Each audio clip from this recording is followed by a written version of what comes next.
Good afternoon to all the viewers and listeners tuning in. This week I will give you an analysis on Hamlet's oh crap moment when he mistakenly kills Polonius, assuming it was King Claudius behind the tapestry. So we have three versions that I will be comparing the murder of Polonius, which includes Kenneth Branagh, Mel Gibson, and lastly Ethan Hawke. So Hamlet goes on to say this line in the play after killing Polonius: "Thou wretch, rash, intruding fool, farewell.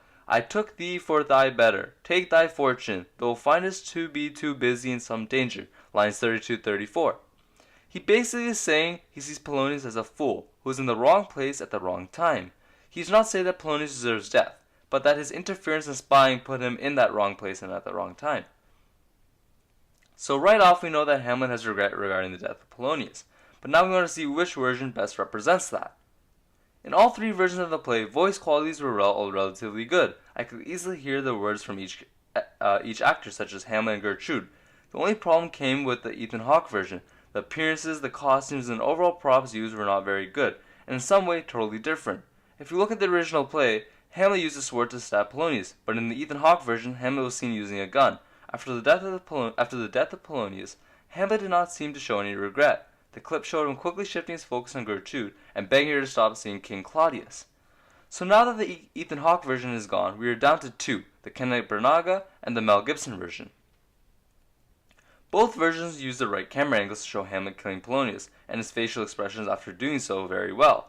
I honestly think that in the Kenneth Branagh version, it showed Hamlet's instant regret better than the Mel Gibson version. When he once realized it was Polonius and not Claudius, he immediately threw his knife and looked down in disgust at what he had just done. But where the Mel Gibson version was much better was the use of costumes, the setting of the play, and the overall tone and mood. It looked like it was actually in Shakespearean time. Another thing that made it look more realistic was the use of an actual sword. Even though in the Kenneth Branagh version, in my opinion, showed Hamlet's regret much better, it did not use a sword but a knife. So in conclusion, I can definitely say that the Kenneth Branagh version was the best of the three. The Mel Gibson version used the best props, setting for the viewers to see, and the Ethan Hawke version, in my opinion, was off the radar. Did not show Hamlet's regret very well and used the wrong costumes, props, and much more. It looked to be more modern than what it should have been, which was more olden times.